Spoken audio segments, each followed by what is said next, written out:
അസ്സലാമു അലൈക്കും വറഹ്മത്തുള്ളാഹി തആല വബറകാതുഹു. ബിസ്മില്ലാഹ് വൽഹംദുലില്ലാഹ് അസ്സലാത്തു വസ്സലാമു അലാ അഷ്റഫിൽ മുർസലീൻ വഅലാ ആലിഹി വസഹ്ബിഹി അജ്മഈൻ അമ്മാ ബഅദ്.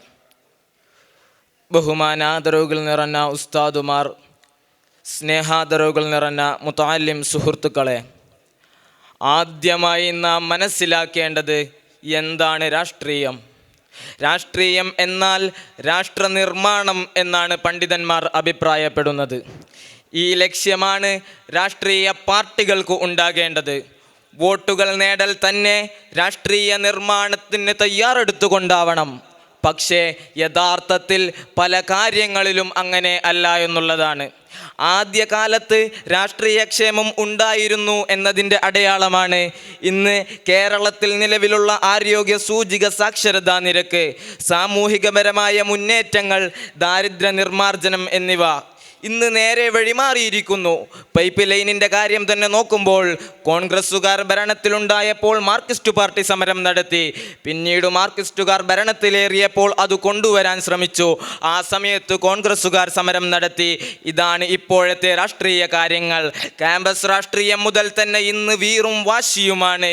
ഇതിൻ്റെയൊക്കെയും പ്രധാന കാരണം ലക്ഷ്യമില്ലാതെ ഭരണത്തിലേറുന്നു എന്നുള്ളതാണ്. ജനാധിപത്യ രാഷ്ട്രത്തിൽ ഏറ്റവും ആവശ്യമുള്ളത് പരസ്പര ബഹുമാനമാണ്. എതിർ പാർട്ടികളെ പോലും ബഹുമാനിക്കുകയും അവരുടെ അഭിപ്രായങ്ങളെ മാനിക്കുകയും ചെയ്യണമെന്നതാണ്.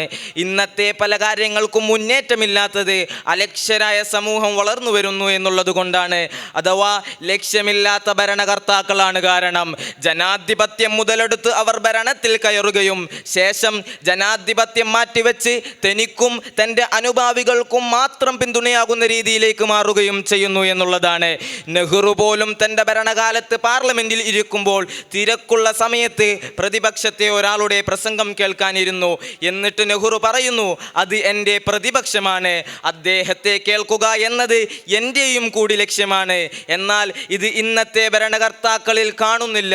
ഇന്ന് നിയമസഭ കൂടുകയും നിയമസഭകളിലെ കസേരകളും മറ്റും പൊളിക്കുകയും ജനങ്ങൾ അവിടെ വെറും നോക്കുകുത്തികളായി നിൽക്കേണ്ടി വരികയും ചെയ്യുന്ന ഒരവസ്ഥയാണുള്ളത്. ഇന്ത്യയിലെ അവസ്ഥ നോക്കുകയാണെങ്കിൽ ബാബരി മസ്ജിദ് വലിയ ഉദാഹരണമാണ്. അടിസ്ഥാനപരമായ പള്ളിയായി നിലനിൽക്കേണ്ട സമയത്ത് അത് പൊളിച്ച് രാമക്ഷേത്രം നിർമ്മിക്കുന്നതിൽ ഇന്ത്യയിലെ ജനങ്ങൾക്ക് എന്ത് ഉപകാരമാണുള്ളത്? ആഗോള പട്ടിണി സൂചികയിൽ ഇന്ത്യ 111 സ്ഥാനത്താണ്.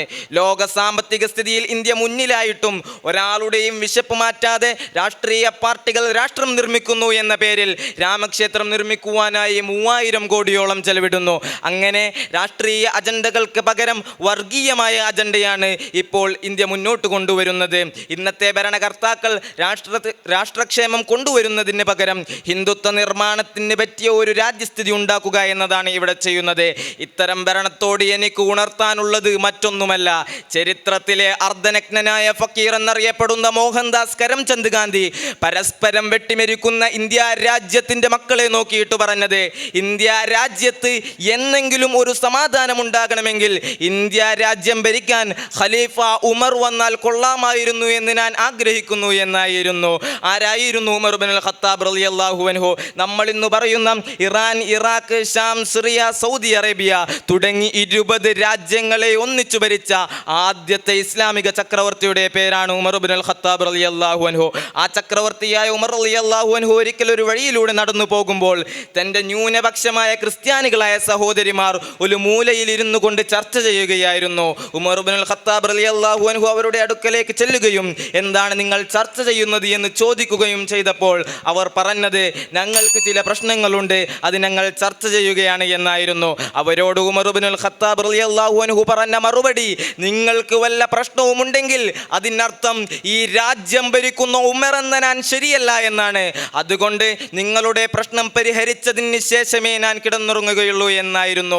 വർഷങ്ങൾക്ക് മുമ്പ് ഇതുവരെ കണ്ടിട്ടോ കേട്ടിട്ടോ ഇല്ലാത്ത ഒരു മനുഷ്യനെ കൊന്നുകളഞ്ഞ് ആ മനുഷ്യൻ്റെ ചെറുവിരലുകൾ മുറിച്ചെടുത്ത് കഴുത്തിൽ മാലയാക്കി തൂക്കി ഉക്കാലച്ചന്തയിൽ സംഹാരതാണ്ഡവമാടിയിരുന്ന മനുഷ്യൻ ഇന്ന് വരെ പരിചയമില്ലാത്ത ഒരു പാവപ്പെട്ട വൃദ്ധയുടെ വീട്ടിലേക്ക് കടന്നു ചെന്ന് പരിചരിക്കാൻ മാത്രമുള്ള മനുഷ്യനായി മാറിയിട്ടുണ്ടെങ്കിൽ അതിന് കാരണക്കാരൻ അഷ്റഫുൽ ഖൽഖ് ത്വാഹ റസൂലുള്ളാഹി സ്വല്ലല്ലാഹു അലൈഹി വസല്ലമ തങ്ങളാണ്.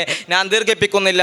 പറഞ്ഞു വരുന്നത്, ഇത്ര സുന്ദരമായ ഭരണം ഉമർ ഇബ്നുൽ ഖത്താബ് റളിയല്ലാഹു അൻഹുവിന് കാഴ്ചവെക്കാൻ സാധിച്ചത് ആ ഭരണത്തിലെ നീതിയും ന്യായവുമെല്ലാം ഇസ്ലാമിൻ്റെതായത് കൊണ്ട് മാത്രമാണ്.